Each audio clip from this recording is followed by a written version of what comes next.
बदतमीज बहू। सभ्यता से भरपूर शास्त्री परिवार की इकलौती बेटी मोहिनी को बचपन में ही पढ़ाई के लिए विदेश भेज देते हैं, जहां से वो सालों बाद ग्रेजुएशन पूरी करके इंडिया वापस आती है, जो अब संस्कार, सभ्यता, संस्कृति जैसी चीजों से कोसों दूर होती है। एक सुबह मोहिनी शॉर्ट ड्रेस पहने, कानों में हेडफोन लगाए जोर जोर से इंग्लिश गाने गाती हुई घर में घूम रही होती है। सुबह सुबह भगवान का नाम लेते हैं, राक्षसों की तरह चिल्लाते नहीं। पॉप्स, आपको अच्छे गाने की बिल्कुल समझ नहीं है, so take a chill pill. अरे मोहिनी, पापा से ऐसे बात करते हैं क्या?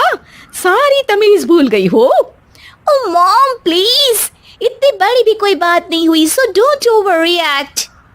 ऐसे ही दिन बीतते हैं जिसमें मोहिनी के तौर तरीके, रहने और बात करने का ढंग उसकी मम्मी पापा को परेशान करने लगता है। भला कोई मानेगा कि ये मेरी बेटी है? रीति रिवाज और संस्कारों से तो इसका दूर दूर तक कोई नाता नहीं, और अब तो लगता भी नहीं कि कभी होगा। अरे ऐसे कैसे नहीं होगा? लड़कियां सारे नखरे अपने माँ बाप को ही दिखाती है। ससुराल जाकर उन्हें सब कुछ करना भी पड़ता है और मानना भी। पत्नी की बात शास्त्री जी समझ जाते हैं और कुछ ही दिनों में अपने से भी ज्यादा धार्मिक परिवार में निखिल के साथ मोहिनी का रिश्ता पक्का कर देते हैं। रिश्ता तो पक्का कर दिया, पर यहाँ मोहिनी को कैसे मनाएंगे? शादी ब्याह के मामले में आटे में नमक जितना झूठ तो चलता है जी। इसी तरह एक के बाद एक तिकड़म लगाते हुए दोनों मिलकर मोहिनी को शादी के लिए तैयार कर लेते हैं और मोहिनी निखिल की शादी हो जाती है, जिसके अगले दिन से ही मोहिनी दोबारा अपने पूरे अवतार में शॉर्ट ड्रेस पहनकर घर में घूमने लगती है।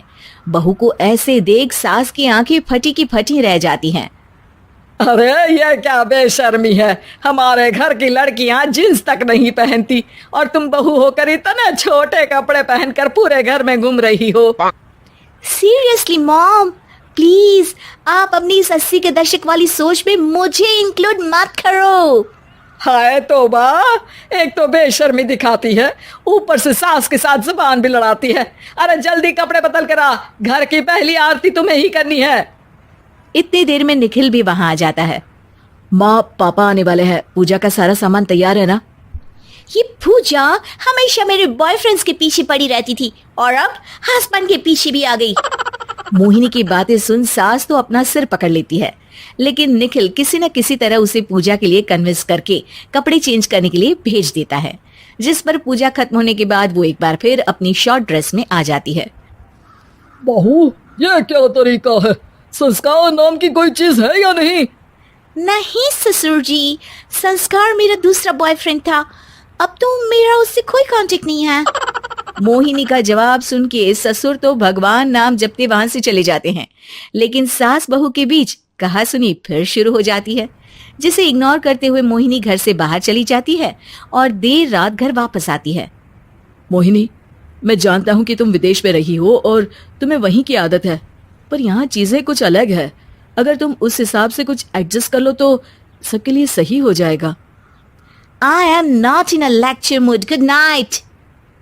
अगली सुबह मोहिनी देर से उठकर एक बार फिर उसी तरह सबके सामने आती है, जिस पर उसकी सास कुछ बोले उससे पहले ही मोहिनी की दोस्त मोनिका और रेचल वहां आ जाती हैं। Oh hi darling, how are you?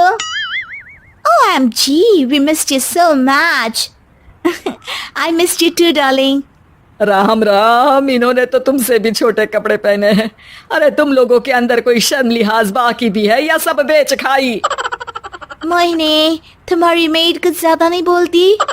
इस पर मोहिनी की दोस्त उसकी सास का मजाक बनाने लगती है, जिसे सुन निखिल उन्हें जवाब देते हुए कड़वे शब्द सुना देता है और वो सुन के वो दोनों तो मुंह बनाए वहां से चली जाती है, लेकिन गुस्से से लाल मोहिनी वहीं खड़ी निखिल को घूरती रहती है।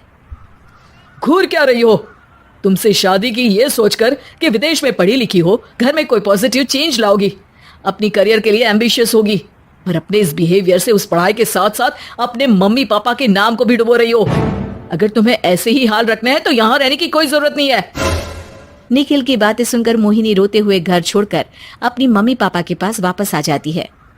ससुराल में सब कुछ ठीक तो है? वो अपने आप को समझते क्या है? मोहिनी पर चिल्ला रहे हैं? मैं क्यों उसके इशारों पर चलूं?